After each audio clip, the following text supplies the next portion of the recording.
everybody. So good to see you all bright and early if you're on the West Coast. And Welcome to the Filmmaker's Life. My name is Joanne Butcher. I started doing this interview series when COVID hit, and I thought, oh, I can catch all my friends because they're not flying around the world and on set all day long and all night and all of that, and I can actually schedule them. But I kept going because it's just been fascinating. And I think that often filmmakers think that they have that there's a path to being a filmmaker and working in the industry. And clearly, when we have these conversations, there is not. There are many, many, many, many paths, and it's unique to every individual. So thank you so much, Kristen, for joining us today. And as usual, I ask several questions, and then we'll open it up for questions at the end for Q&A. So, and I don't go over a bio because we're going to actually learn all about your career as we go along in the conversation. And so my first question is, when did you first think, I, I want to work in film? I want to be a filmmaker. I want to work in film. Oh, wow. I grew up in the middle of a cornfield. I mean, literally, people say that, but and just pertaining to, say the Midwest, but I literally grew up. Our house, we were on a farm that was surrounded by cornfields, and our nearest neighbor was over a mile away. And and we had 4 channels and the big TV on the ground, where you turn, click, now it's channel 2, click, now it's channel 4.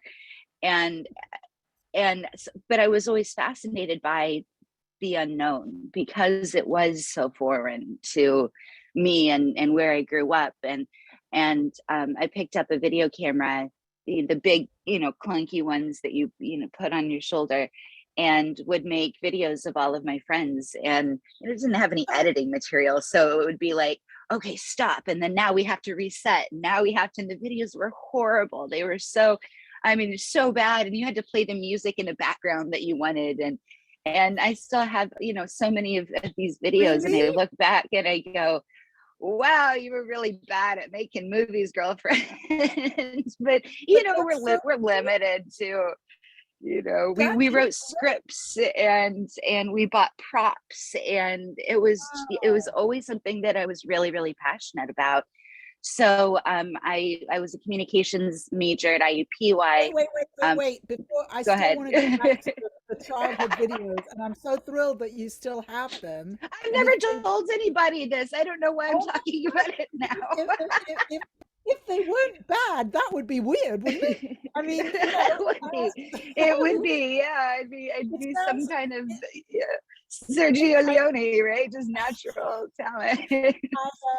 I didn't grow up in America, but there's always this reference to the Little Rascals, but that sounds like the Little Rascals make a video. Oh, we were definitely Little Rascals, and running around in the cornfields and the barns making movies. So I was, because of that, I went into communications was my major, but the focus was on media studies and then psychology, which is also like a little weird, but turns out that was beneficial, right, to understanding how to communicate with people and be in business, and all of these things. Life is so weird where you don't see where you're going necessarily, but all of the things in your life end up accumulating into something that's somehow important and leads you to where you end up. So I finished school and I knew I wanted to go to LA. I didn't know anybody, and I found out real quickly that you need to know people. Did you know you wanted to go to LA because you knew you wanted to work in film? Mm-hmm. You knew that already? Okay. Yep. I didn't know anybody. So I flew out 2 weeks before I was planning on moving. And I had my stack of resumes and my wide-eyed, Midwestern outlook, right? And I literally take my stack of resumes all the way down Hollywood Boulevard and then up Sunset and then down Santa Monica, Wow. banging on every single door. You know, I go into the CNN building with my resume and it's like, hi, I want to work in, you know, in television. And the woman downstairs is looking at me like, God, you are just right off the boat, aren't you, sweetheart? And but that How was did you how did you know to be so brave? How did you I know to do that? it's never occurred. I just some people are just insane like that, right? That you just like, I'm gonna go out and I'm just gonna do what I want, right? I'm just gonna figure out how to make it work, and I did. And the CNN, I met Larry King, which was like the wildest thing. I'm there in the building, right, and with my stupid resume, and you know, and these security guys come in and they open the elevator and they're looking around at plants and they're looking in the elevator, and it was really crazy. And all of a sudden, little Larry King walks in, and I'm looking at him. I'm like, I think that's Larry King. That's really weird. He was the first celebrity that I ever saw. Wow. Yeah, so that escalated. So, you know, so I moved, so I flew out, I had my resume, I walked up and down every single street until I found a job. And I knew that if I didn't have a job that actually paid money, I was going to be one of those people that the city just chewed up and spit out and sent back to the cornfields, right? And I was not going to have that. So that's why I showed up 2 weeks early, had my resume, got a great paying job as a bartender, right? Ah, Because it's good okay. money and it's Yes. flexible hours. Yeah. And I worked at this place called Koji's at Hollywood and Highland. And man, did I make bank. I mean, I was slinging drinks from, you know, 8 or 9 or 10 at night until it shut down. And there were some nights I made like $800. And I'm like, wow, Hollywood's cool. But that allowed me to have the day job where I was a director's assistant and a PA, and then I did some second AD stuff and really learned production. You know, I worked all the time, but I was 23. I didn't care. You know, I had plenty of energy at that point. But that's, you know, that's the thing, is like, you know what you want to do and you do whatever the hell it is that you have to make it happen. And I think that's a filmmaker's life. If it's Right. something that you're truly passionate about, and you know that that's your career path, you figure it out and you knock down every single door, until you get there. I thought you were going to tell us you got a job at some studio or something, but no, you got a bartending job. And you know, one of the things that's really interesting to me about that is I hear artists say a lot, you know, they'll be very down on themselves because they're earning money in a different way, right? That I'm not earning money from my art, but to me, um, all that is the slinging drinks is financing your filmmaking career A until it hundred changes to percent. something else. A And I hundred just think percent. it's And I such and a I- and I beautiful. had lots of friends who, you know, were like, "Oh, I'm only, you know, I'm here to be an actor. I'm only going to take acting gigs, Yes, right?" And right. I can't tell you how many times, you know, this one particular friend had to go back to Ohio, you know, went 3 times, 4 times because he ran out of money. I'm like, dude, get a job. I know Get it's a not what job. you want to do, but get a job and finance, you know, your passion. Yeah, And that's, I think, I mean, a lot of people here, most people here, you know, maybe have a very similar story where you don't know anybody when you're starting out. I mean, the very few, the Hollywood elite out here, right? That have the aunts and the uncles that are working at the yes, studios and just yes, usher them in, and life is so easy. And now you know all the people. And, you know, I mean, that's a very small percentage of people that just get to walk in and it's easy. The rest of us, you know, are kicking and screaming and busting down doors. So I mean, that's my story. And I got very, very lucky, to be in the right place at the right time to learn production and then to learn development. And then it occurred to me, there's this reception job. I was like 24, and it was this international sales company. And I'm like, ooh, international. I've never even been out of, you know, the country. And there's a job that you literally travel the world for a living, and you meet people who speak different languages and who have different ideas, and you fly, you know, to Cannes, and you fly to Budapest, and you fly to all these places. And I was like, okay, sign me up for that. so that was my first, like, kind of the impetus to, going into distribution. And I started in indie. Indie is my passion. I learned a lot working at, I was at Stars for 8 years in their international department. I was one of the very few that when Lionsgate bought Stars at the end of 16, I was asked to go over to Lionsgate, learned a lot from that. And the studio best practices, well, first of all, the studios don't have it all figured out either, y'all, especially like Lionsgate, that like they just keep like buying companies and like duct taping them to like the side of the big company. And it's not exactly super functional, but they just need to like tear it down and like start over, honestly. But you learn a lot, and you learn, what you can do with lots of money and lots of people and lots of creativity.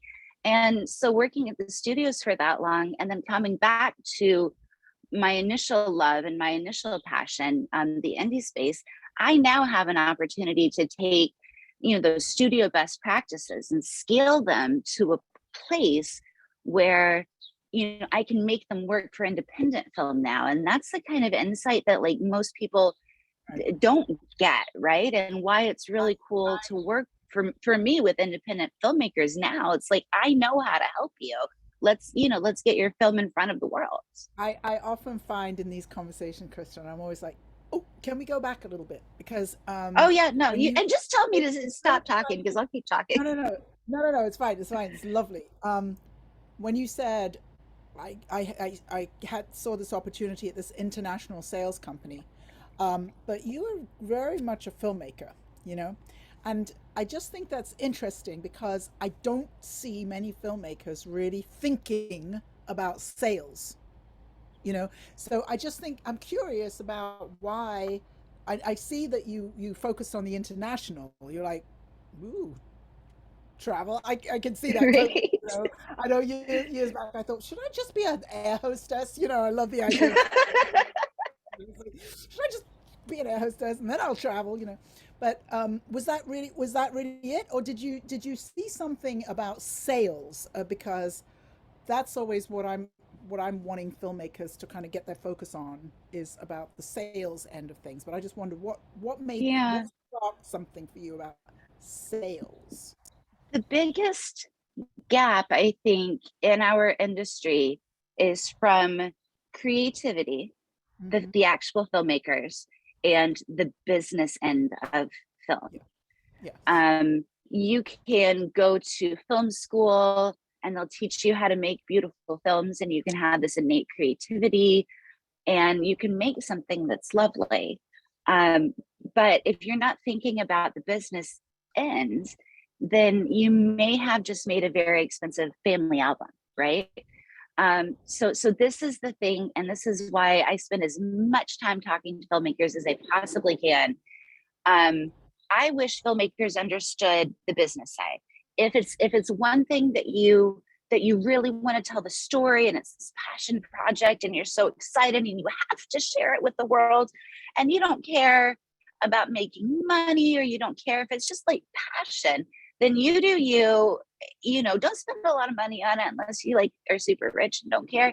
But if you're trying to make this like an actual business, right, the things that filmmakers don't know are the things that they need to know, I think, the most, right? Understanding what a distribution agreement looks like, understanding what, licensing overall, from, just a global perspective, understanding all of the players, understanding all of the rights and the windowing, how money is actually made. These are the things that, if you spend $1 million on a film, Netflix isn't going to give you $1 million the way they maybe used to, right? Netflix used to give like huge MGs.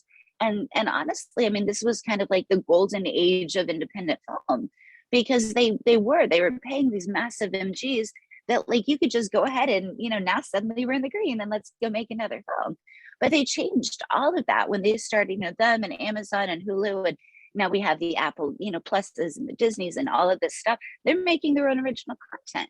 They don't need an independent filmmaker any longer, even though I personally feel that we built Amazon was built on our backs as That's independent right. That's filmmakers. right. Absolutely. And they Absolutely. used to need us, and now they Ted don't, Hope. and now Ted Hope there's a lot of was disrespect going on there.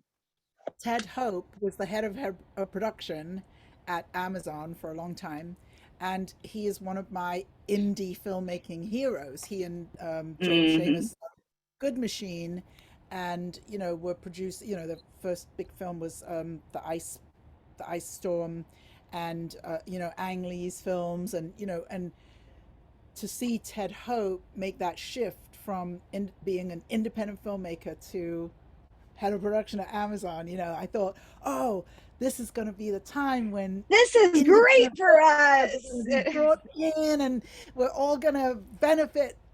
And then they got rid of Ted Yeah, Hope. and then So they just didn't need us anymore. And so right, and so now the problem is to get the attention, right, of one of these big studios. Let's say you do. Let's say Amazon or Netflix or whatever is interested in your film. They're not going to give you those massive MGs like they used to be just to begin with, full stop. Maybe, stars used to pick up a ton of stuff. They don't pick up a ton of stuff anymore. Everybody's doing their own original. But if they do, instead of 100,000, maybe they're going to give you 40,000, and they're going to tie up your rights for 2 years. And you're like, yay, my show's on, HBO, but like, that's all it's going to be. And now you've got $40,000 and you're like, still have some and more, investors to pay off here, people. So yeah, it's a real struggle as an independent filmmaker right now to monetize on this art form, which I personally feel is one of the last pure forms of art and the expression that art can have on our life. We're all talking about, we need to come together, we need to connect, we need to understand each other's experiences, we need to learn from other people. Well, that's what's happening in independent film, is you're getting these incredible ideas and this independent spirit of sharing, and nobody's able to see it, right? Nobody's watching it. Like, we're all being just shut down by all the big studios, and it's really frustrating. And so that's what I'm constantly on a mission. I want filmmakers to make better films that are more sellable, that can be something that a big platform would look at, hmm because we need to share a voice, and that's what's missing in the world. So that's why I'm in India, and that's why I'm constantly on. I mean, give me a microphone and I'll talk about it all day long. That make films that are more marketable. And let me tell you how yes, to make films that are more marketable. Share yes, that story, yes. but make it to something that a platform is really, is going to be interested in, so you can get that perspective out there. In the end, I it's a business. I was just teaching a class at the University of West Indies. I'm half Trinidadian, and I just got to teach the graduating film class about marketing and distribution. And I was talking about making films and making them more marketable, but I Mm-hmm. always stress it's like it's the same film, but how do we make it more marketable, right? And Exactly. one of Exactly. one of, one of the professors who's a filmmaker himself, and he said, well, but how do we square that, with our passion for telling a story? And I said, can I just repeat myself? I'm like, same film, how do we make it more marketable? It's like, And that um, can be done as far back as the script stage. yes, When you're doing your your day of days, when you're doing your production, when you're choosing a distribution company. I mean, every decision that you make all the way from the very beginning, can help make your film, more marketable, more sellable. And it's, I mean, unfortunately, without those big MGs, it's a business of stacking pennies, and it takes time.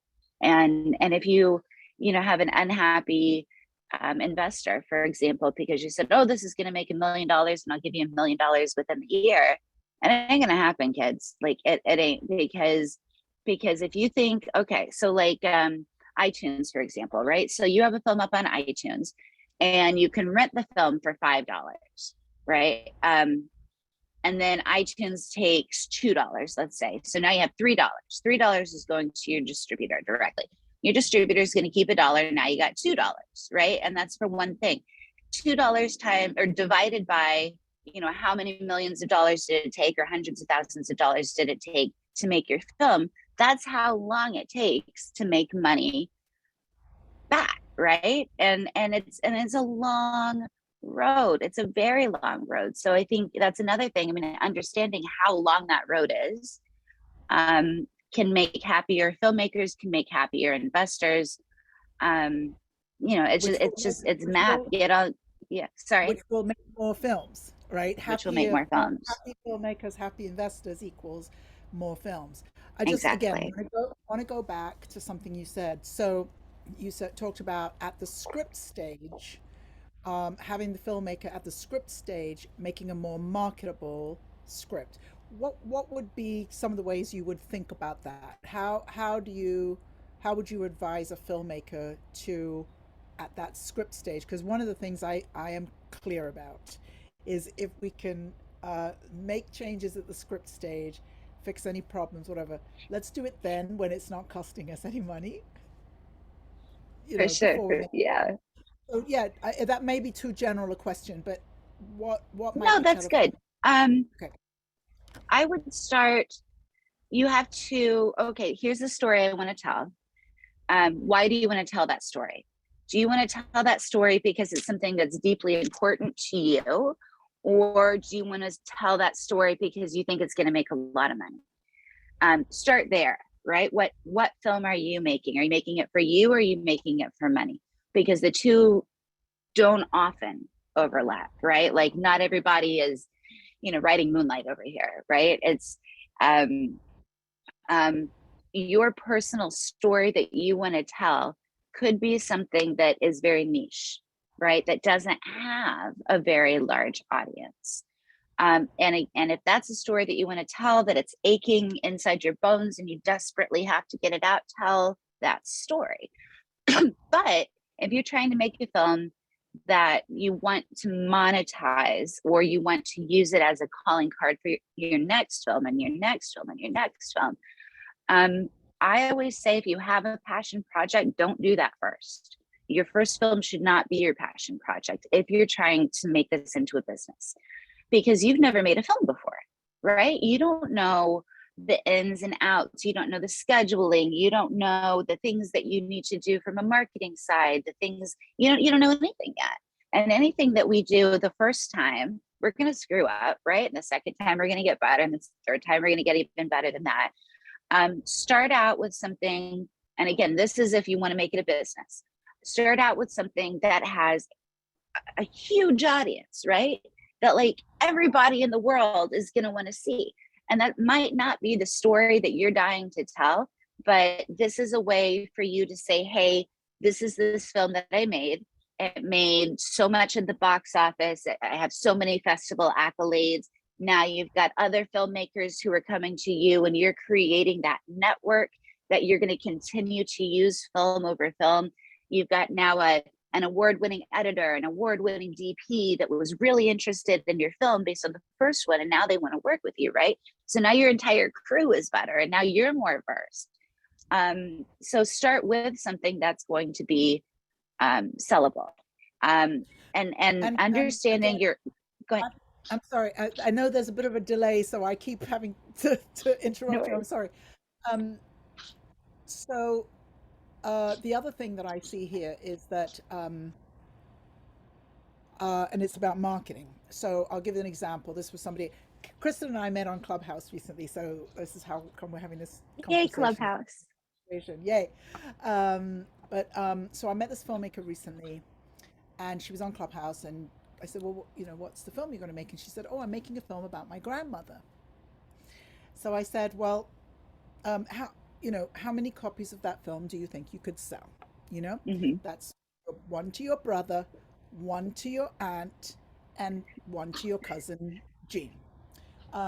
So luckily she was laughing. But it turns out that actually the film that she's making is a film about her African American grandmother who bought a mansion in Chicago. And now the heirs are about to lose the house. Okay, so to me, the film that she's going to make, she just doesn't know how to market it.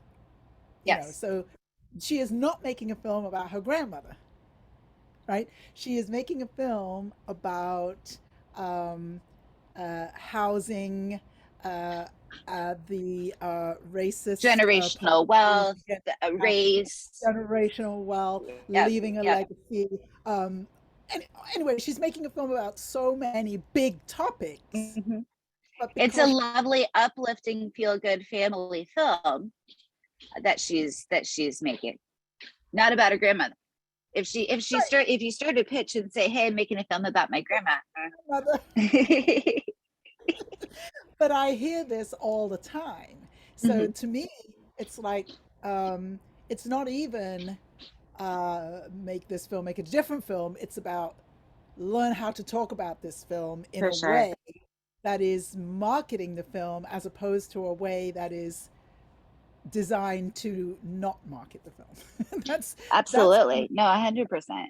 And I think too, I mean, so let's say you're at that script stage, right? And you have a film that you want to make, and it's loosely based on, an experience that your grandmother had.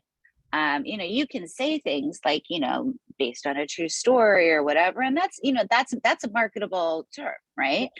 Mhm. People like that. Oh, this is, there's some intrigue. Maybe I'll, recognize this or be able to associate with it, in some way, because it's based on a true story.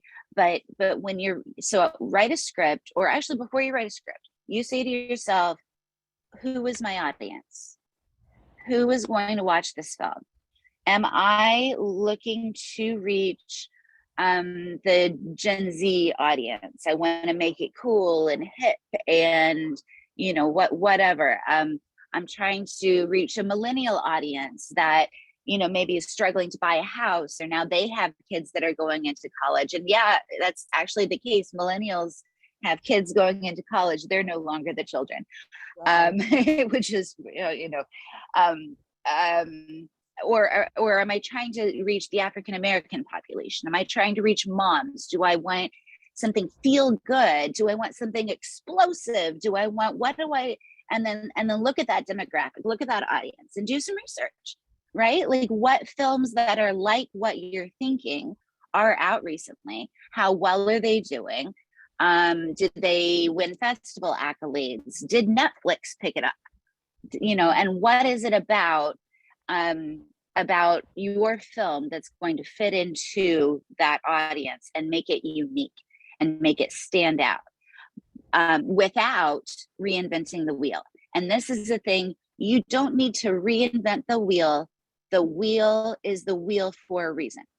When you look at a Hallmark film or look at a Lifetime film, and I see here, I don't think, I'm looking at Dwayne right here. I don't think he's like super stoked about, like, female thrillers on Lifetime. I don't think that's Dwayne's jam, It but might be. It might be. it might be. But I'm just saying, whatever it is, Lifetime and Hallmark have a formula. Yes. Sci-fi has a formula. And that formula, if you deviate from that formula, Lifetime or Sci-Fi or Hallmark will not be interested in your film. So this is the thing. Everybody says, oh, I'm going to make it, it's like a Hallmark movie, but then there's like some guns and explosions. And hey, Hallmark, do you want to pick up this film? Well, the answer is no, because you've deviated from their formula. A plus B equals C, and it's there for a reason, because Hallmark knows what their audience wants. And time after time after time, it's the same formula. The girl who wants to go and save her family's orange grove, who meets the guy who is maybe the lawyer, and he's going to be the one that's selling it, and they have the meet cute, and then they fall in love, and they're walking through, having coffee, and there's a little misunderstanding, and then it all, is good. So do that, because it's Yes. exactly the same time after time after time. And if you deviate from the wheel, your film is less marketable. Come up with a different way of telling it, but you have to research the genre before you even go to script, and say, what are the I, things that are within the genre that are consistent time after time after time? And you're not going to be, don't think, oh, I'm not being creative. If you follow this linear pattern, the linear pattern works. And that's why that film is on TV or on I, Netflix or in the theaters. I call it the satisfaction of the genre, because the person who loves the genre, you have to hit that beat. So where you just said about the misunderstanding, you know. Mm-hmm. And the other thing I want to say, one of my clients sold a script to Hallmark and a script to Lifetime. And she was very lucky. She had a mentor who was really helping her shape that. They knew what they wanted. They're like, no, that's not it. That's not it. Yep. Warmer, colder, colder, colder, Yep. warmer, Yep. warmer. That's it. You know, so she had to work to get into their, their rhythm, their storytelling. But they were looking for African American stories to expand, their audience. And then the other thing I wanted to say about genre here, oh, I think I've lost it, but oh, I know what it was. No. This is a funny one. This is a funny one. Years ago, early in my filmmaking career, I was very close with a cult filmmaker called Doris Wishman. She has since died, and she makes sexploitation movies. So one day I was at a event, whatever, and I met acquisitions person from the Playboy channel, and I was telling her about Doris and her sexploitation movies. Look up Doris Wishman. Doris Wishman, what a character! The most prolific woman filmmaker in history. Okay, and so the Playboy lady said, "Oh, we got to do a show about her." And I said, "What is it you need for a show on the Playboy channel?" She said, "Well, we need lots of sex and absolutely no violence." And I said, "Well, Doris, her films have absolutely no sex and lots of violence." And it was like, you know, The Playboy person didn't understand the term sexploitation. Clearly. thing was that, and this is what I always tell filmmakers, filmmakers are so complex, the industry is not. I mean, we Mm-hmm. were able to resolve that in less than 30 seconds. For sure. This is Yeah. what you want, this is what we have. They don't match. Right, And I think right. filmmakers think that they're getting rejected because of the content of their storytelling, and they are not. It's because this box, in this case Playboy Channel, this Playboy Channel box, that doesn't fit, but You just something don't else fit there. does. You might fit somewhere else. So Yes. that's another, I'll get to that real quick. I want to go back to, okay, so now you've got your script, right? You've done tons and tons of research. You understand your audience, you understand what works because you've watched every possible film on the planet that is your genre, right? And now start writing the film because now you understand your genre. And it can still be your story, it can still be authentic, but now you understand the beats. Now you understand the things to include. Now you understand that if you're trying to write a family film, you're not going to have cursing in it. You're not going to have a kid out back vaping, right? Like these are the things, these are the no-nos. People come all the time. You'd be blown away by how many people are like, oh, I've got this kids film and the kids are cursing, family film, and the kids are cursing and they're like behind the school vaping. And it's just like, what is wrong with you? This is not a family film now. Like it's, And, it's, and, it's and I mind tell you, blowing. I am not surprised because I hear it every day. I listen to filmmakers every day, and they come to me and they are so off, and they just don't realize it, But and they and it don't breaks understand the my heart. genre before they start writing. And this is the problem. So Yes, and they, understand your genre, then write your script. Then as you're going into production and you're developing your timeline, build in marketing day. Don't and it's maybe it's money, but otherwise you're going to have a film and the film's going to be done and you're going to have nothing to market your film. So now you've just made something that's lovely and it's going to be sitting on a shelf, right? You have to build in marketing. Get a green get a green screen and take photos of your cast in costume doing poses, right, that like that their character would do, and and have them sit while, you know, we're redoing lighting right now and everybody's bored. Have them sit and be like, this is, I'm so and so, this is my character. Are you and then ask, you know, ask them questions. Are you like your character? Are you not like your character? What drew you to this character? What's the coolest thing about being on set? What's your favorite scene that you've shot? Where, you know, whatever, right? And it can just be on an iPhone. It doesn't have to be a big production, but these are the things that you have to have later on, because when you're building your marketing campaign, you have to have stuff for social media, right? You have to have great images in order to create great artwork. You have to have things that are going to draw the audience in and make them interested in your film as a brand, to become a follower, to become invested in that film, right? So then they tell their friends and their ambassadors now, because the content that you've created on your social that you could easily do again while we're gathering, you know, was effective and got to them. Now you have a consumer advocacy for you. All of these things is so easy, but you have to build this into production, because trying to get people back like later on, you know, I mean, that's more expensive than what it was when you already had them here in the first place.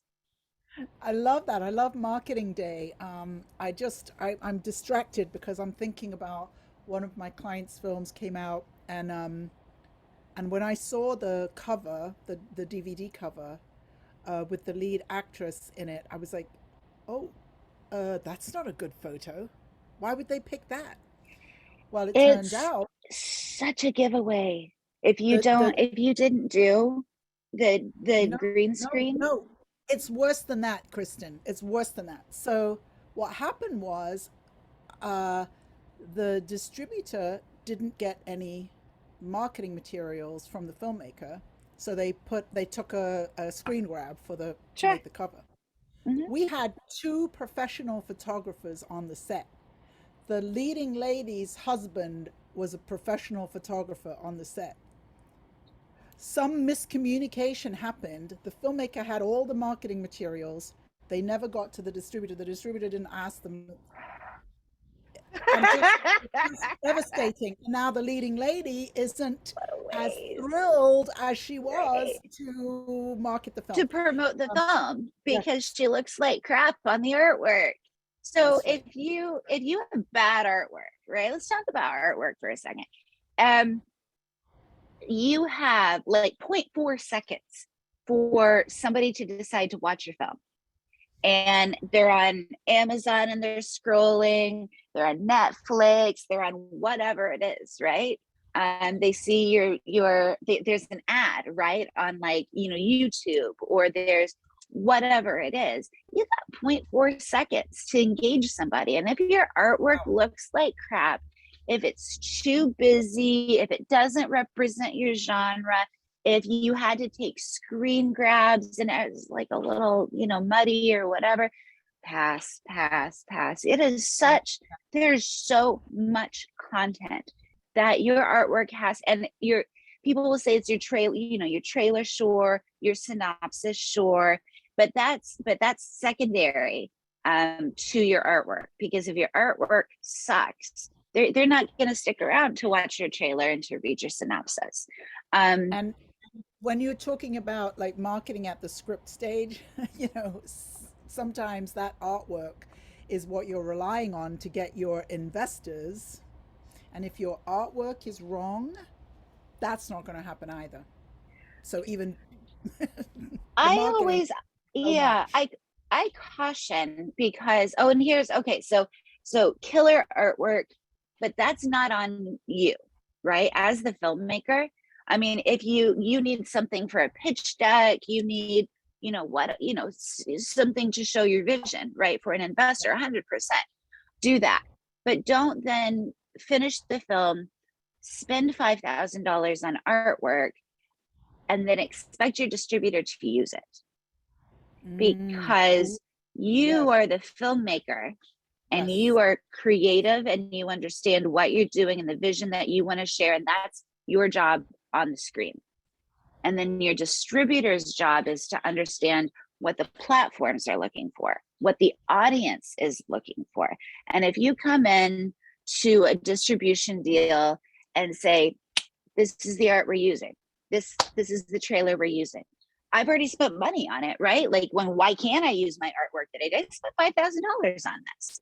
And your distributor wants to change it and you fight with your distributor over it. You're not going to work with that distributor again, because this is not your job. Your job is not reaching the consumer. Your job is to make the content. The biggest lie I think that we hear is that you are against your distributor, right? And you hear this all the Right. time. You hear, All the oh, I time. was fighting with All the my time. distributor because All they the time. didn't understand my creative vision and they wanted to change my synopsis or my trailer or my whatever. Let them do it. That's what they do. I'm not going in and trying to like take your camera from you during production, because that's what you do. That's your job. You have to lean on your distributor because that is our job. That's what we understand. Yes. And that's where, I mean, very, very early, when you get a distributor, you're signing up for a new best friend. You're signing up for, it's a business partner for sure, but you're also signing up for a new best friend, because you are going to be, if you have a good distributor, you will be on the phone with them constantly. You will constantly be emailing. You will constantly be working on campaign strategies and publicity and all of these incredible things, right? If you start out fighting with your distributor, you're not going to get as many calls from me. You're not going to get as much creativity, because I'm going to think, oh, you think you know everything? Okay, go do it. Go do it. Go do I'll it. just I'll put your films up on the platforms, right? Because I mean, specifically, that is the job of a distributor, is to make sure your films are placed on as many platforms as possible. Full stop. That's what a distributor does. If you have a good distributor, they will help you develop really incredible artwork and trailers and synopses and cut downs. They'll give you great ideas about developing social media campaigns and activations, about reaching out to organizations that you can get on board for meaningful partnerships. They'll pitch your film for things like Earth Day and Pride Month, and develop really cool campaigns with those. And then call Tubi, right? I got a campaign that I'm working on right now with Tubi that well, it may fall through. We'll see how it is. I've been working on this for a while, but we have Jeff Bridges, is a producer in several of our environmental documentaries, right? So I go to Earth Day because I like these films and I like this producer, and I'm like the queen of stunts, right? So I go to Tubi and I say, hey, we've got these really great films. Earth Day is coming up. How about I get Jeff Bridges to record some messages for you specifically for Tubi?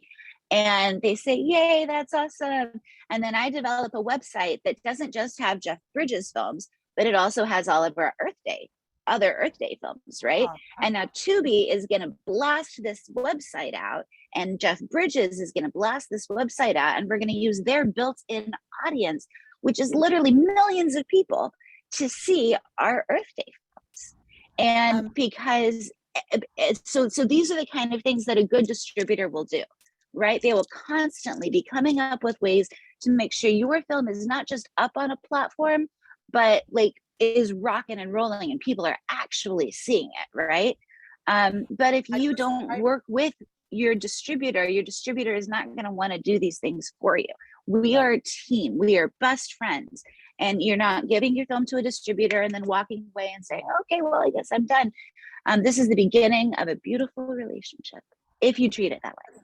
I just want to just say before I open it up to questions, just if you could talk a little bit about Vision Films, because when we first met, I was so blown away when I said, well, so what is Vision Films specialty? And Vision Films does a lot of things, but the first things that you said were faith-based films and faith light. And I was like, Faith Light. Oh, wow. Because I have a lot of clients who would be interested in that. And then you went on to talk about LGBTQ, and I was like, wait, did I just hear all that in the same from the same person? So that was what really I made me like just fall over. So can you just tell us a little bit about Vision Films and what you're doing? Sure. And we'll have some time for questions. I think every successful distribution company, at least in the indie space, right, has a niche. They have things that they specialize in. There are some distributors who are like, give us all the horror films, right? And then the platforms know to come to them for the horror films, right? Right. Vision is owned and operated by our CEO and managing director, Lisa Romanoff, who started the company in 1997 and started out as a production company and then international sales, and then really early in the digital game she got in to become a direct distributor, an aggregator for all of these platforms. So we work directly with all of the cable platforms: iTunes, Netflix, Hulu, Voodoo, Fandango now is gone, Amazon, and then all of the individual, like the specific. There's so many like SVOD platforms that are like faith platforms or family platforms or whatever in the SVOD space, and then AVOD, ad supported VOD, like Tubi and Pluto and Roku and all of these, which we're just making so much money on. And it was always going to happen because people are used to, so ad supported, right? It's just you have to watch a couple of commercials. Well, we've all watched commercials, right? We didn't watch commercials for a while. And then we were happy that the commercials were gone. But now with like Tubi, you can watch a film that's relatively new for free. You just have to watch a couple of commercials, and it's amazing. You don't have to pay a subscription fee. They have specialty kind of things. It's like you go to your Amazon, but like you have to pay for Amazon, and Amazon just increased their price along with Netflix and everybody else. And not everybody wants to have a subscription or can afford a subscription. So Tubi, this AVOD space is like, this is the new thing. This is the a DVD kicked out VHS, and then Right. transactional VOD kicked out DVD, and now like AVOD this is the beginning. It's the Wild West all over again, and everybody's trying to figure out like how to make it work and how it fits within rights and all of these different things. So Yeah. so Vision, we monetize over all of these various platforms, right? And everything's timed out. Like you do 3 months on transactional initially because that's what the cable platforms went. And then you try to find a lovely subscription VOD home. And then you see how that's going. And then you go, hey, AVOD platforms, and now it's out everywhere and it's really exciting. So we look for so I guess what started all of that is every platform or every distributor has like their niche. We are women owned and operated company. So we're not trying to pick up like your nasty horror film. Some Uh-huh. people will like nasty horror films. Yes, That's just absolutely. not our jam, right? Like I don't enjoy watching them. Lisa doesn't enjoy watching them. We're not, if it's like really great, like we picked one up, had Snoop Dogg in it, and we're like, okay, Snoop Dogg, like we'll take that. But we like wonderful, uplifting, family, inspirational, faith, but faith light, where like there's talk about God and there's talk about, maybe the family goes to church and things like that, but it's not like blasting out like like Bible scriptures at you, right? It's the kind of thing faith light is. Even if you're not religious, it's not going to push you away, right? But if you are religious, then you're going, yay, God is here.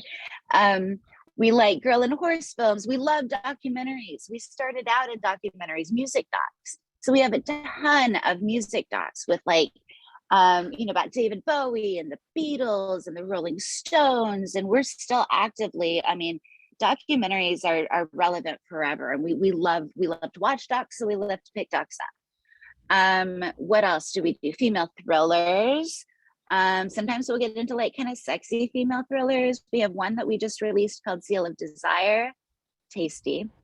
And then another one that's coming out called Seventh Secret. also tasty. Just we're, and it's not like, oh, what would like women watch? We have action films, we have explosion stuff. So we're really kind of, all over the place. But the difference with Vision is we only pick up, say, 2 to 3 films a month, maybe 4 films, very most, right? Because we are not a distribution company that throws your film up against the wall. And if it sticks, that's great. And if it doesn't, then that's fine too, because we've got another 20 coming next month, right? Like there are distribution companies that literally, they don't care. They're just aggregating. They're just putting it up on the platforms and they're moving away. We only pick up just a couple of films because of the work that goes in to distributing a film correctly. Again, helping you with that marketing strategy, helping you devise your social media activations, working with the platforms to get your film on the front page, right? Helping you with your publicity. We have a built-in publicity team. Those are the kind of things you got to look for your distributor. The quantity of how many they're putting out a month, and look at, is your genre something that this distribution company focuses on?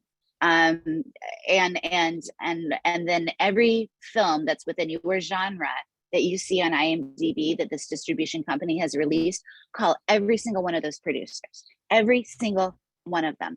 Do they answer your calls? Do they answer your emails? Do they report on time? How long have you been working with them? Is this your first film would you work with them again? These are things, do your due diligence. Do not get excited because somebody says, oh, we're going to release your film. And then they're going to charge you $8,000. They're going to charge you $8,000 just to onboard your film, right? These are things to look out for, right? A company that's charging you, for doing their job, this is an issue. All kinds of, and talk to other producers. Talk to other producers and understand what those no-nos are before you sign a distribution agreement. I want to open it up for questions, but I hate to interrupt you because everything you're saying is so fabulous. We'll do this again. This is fun. Maybe not at 9 a.m. I'm out of coffee. Oh.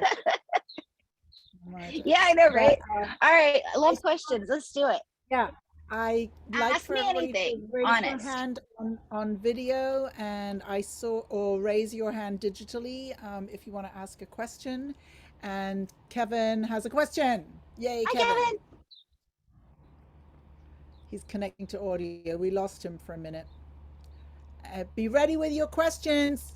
And if Kevin's frozen. Oh, he's frozen. Kevin's gone now. Other clients are on and not asking a question, that you're going to be in trouble. Who is SF Stories? Joe M, go ahead. And then we'll go back to Kevin. Joe, you need to unmute. Joe, unmute. Joe, unmute. Joe, unmute. Joe. I think he's got it. Nope, still muted. There you go. There you go. Hi, Joe. Oh, we still can't hear you.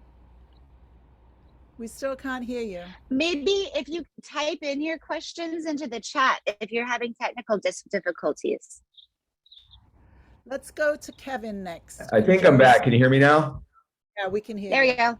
Okay, great. Hey, Kristen, thanks so much. This is amazing. I want to kind of ask, so when you're working with your distributor, with the back and forth side of it, how do you push a little but not step on toes?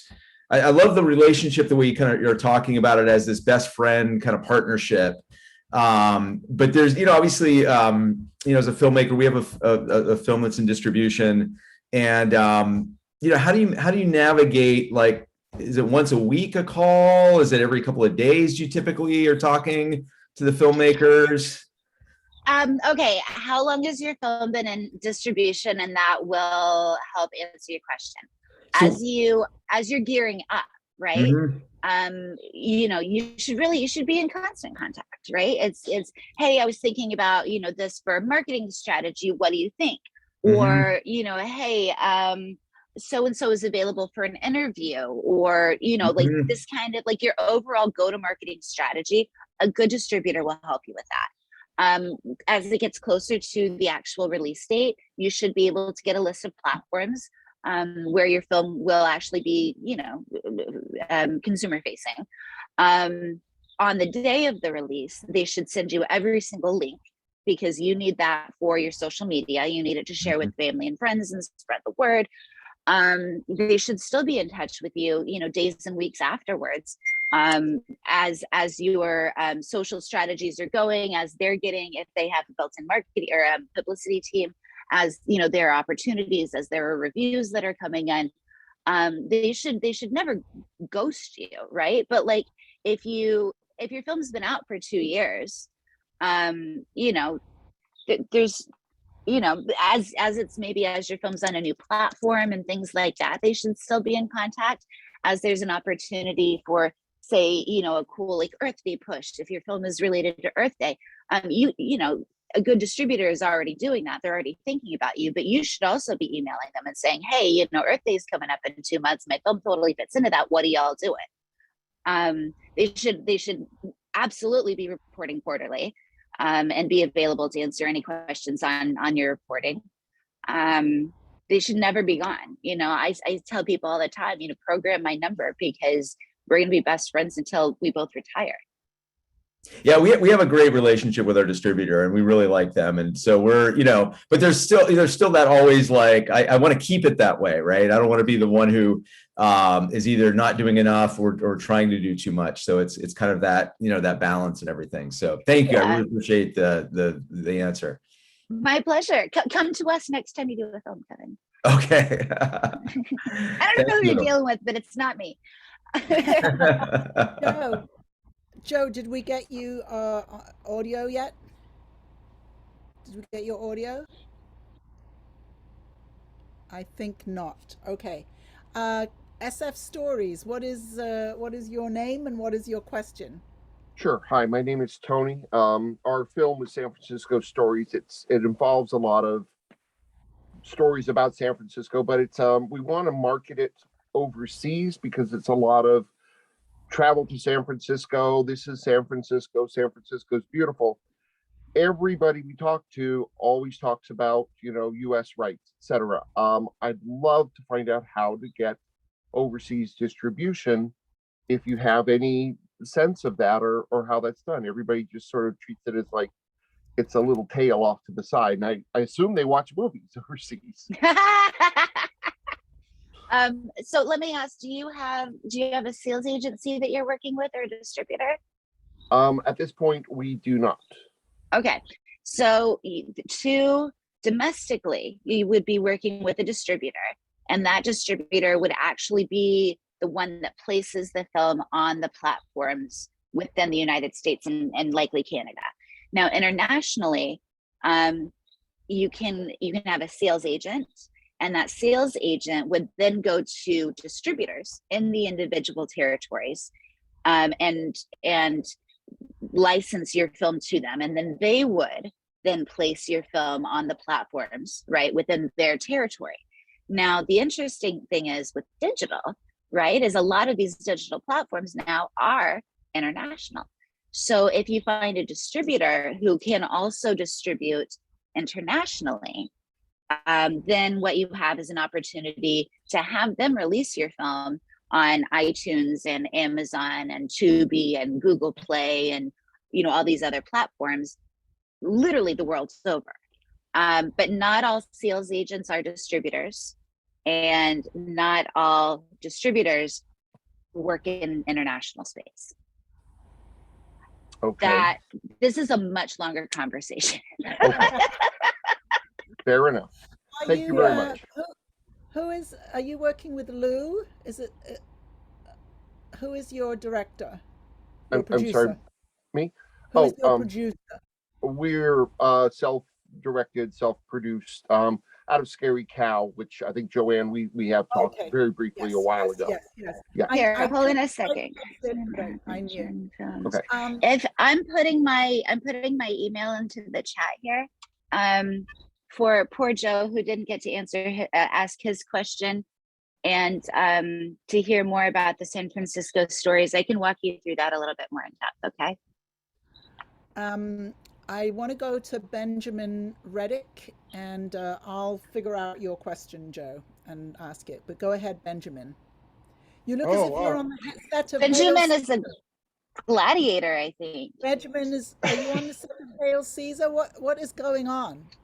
Actually, we're making a fantasy project called Chronicles of a Broken Path. I'm actually two things. I'm a video producer, production company with Ballistic Blade, but I also run the Austin Action Fest and Market. So one, Christine, I'll be curious if you're free September 24th, because what you're talking about is one of the main purposes of our event and our festival and market is to help people understand the distribution and the marketing side, which I'm learning so much hearing you talk. So I would love to have you do like an hour and get really into those details of marketing, because that stuff is critical. My So favorite thing to do. My email's here in the chat. Give me more details. I'd be happy to. And for personal, my question is, we're looking at doing an inexpensive first off film, like the first one being like a Lord of the Rings type Witcher situation, very tight, small cast, heavy on the action. We specialize in action. That's what we do. But when we're pitching to people, should we be pitching, hey, invest in this one movie, or listen, we got this intellectual property, it's a potential trilogy, invest in this first step, and then we'll see where the next one goes? Like, how would you structure a pitch deck or something for something like that? Yeah, I think I would focus on the initial film, and then like kind of in the back, be like, these are the opportunities, global, money for Harry Potter franchise and Witcher franchise and all of these things, go, talk about long term, but focus, and that we'd like to, continue to work together, tell them ideally we're trying to find a long-term partner. Yes. So that's percolating, but you really do, get that first film off the ground, and maybe you won't want to work with those investors anymore. Maybe you'll have like this hugely successful film, and MGM will come in and handle your dollar bills. So Absolutely. yeah. Is there a budget range that you've seen that's been more successful in independent projects like that, or like? I don't know how much you got. We're looking to raise. Honestly, like, I mean, if you're gonna do it, low and no cast. If there's no cast, keep it as low as possible. And you really, you may end up just using this film kind of as a calling card for what you can do. But if it's something that you can really blow out of the water, right, and you can get some super recognizable cast, and not like a B or a C or whatever, or oh, they were in one episode of whatever, because like that's not cast. Then put more money into it, and there's more of an opportunity for it to be a bigger success. Copy that. Thank you. I wanted to say it's at the top of the hour, and I promised Kristen we would end on time.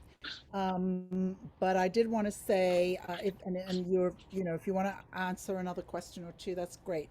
I did want to say my name is Joanne Butcher. I am a business coach. I help filmmakers get their films made, and my focus is on getting distribution, which is why we're having this conversation today. So if you would like to work with me, get in touch with me. We're putting the link to my calendar. My calendar is kind of full for April, but I think there are a couple of slots left. I would love to talk to you. So I just wanted to make that little commercial before we close up. And I don't know if we're going to maybe, as I said, take one or two more questions, but Lexi will put the link to my calendar in the chat. And I think what's going to have to happen is we're going to have to open up some more slots for the end of April for people who want to talk to me, which is awesome. And I love to meet filmmakers, and I offer what I call a Filmmaker Success breakthrough session, and we talk about your vision and where you want to go as a filmmaker and where you want to end up as a filmmaker. So I'm actually going to skip your question, Joe, because I think I answered it in the chat. Let's go to Ryan. Ryan Lynch, what's your question? Just the one more, Ryan, and then y'all, I gotta giddy up. But again, my email is here in the chat if you have any questions. Yes.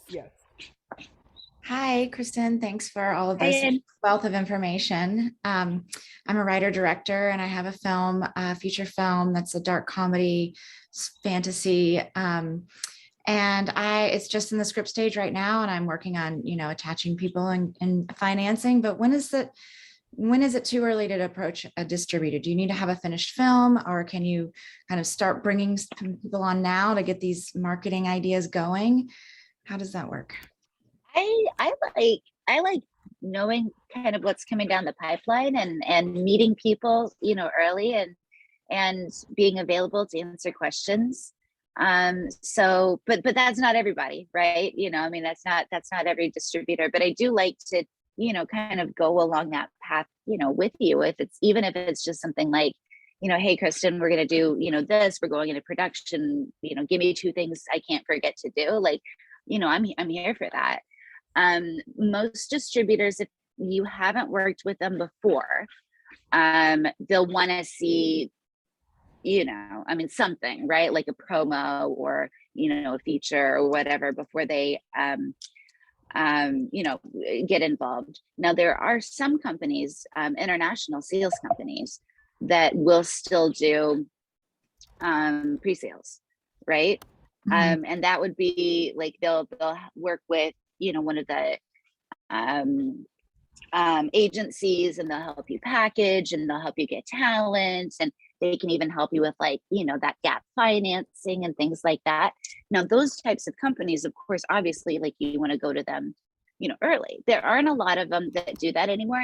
And international pre-sales, it used to be this like really big thing where you could like literally finance a film based on money that was coming out of like Germany, France, and Italy. But it's not done as much anymore because, again, those countries, they're making their own content, right? So they're less likely, to do any pre-sales. But it is still possible. And so companies like that, you would want to get to them, early with a pitch deck.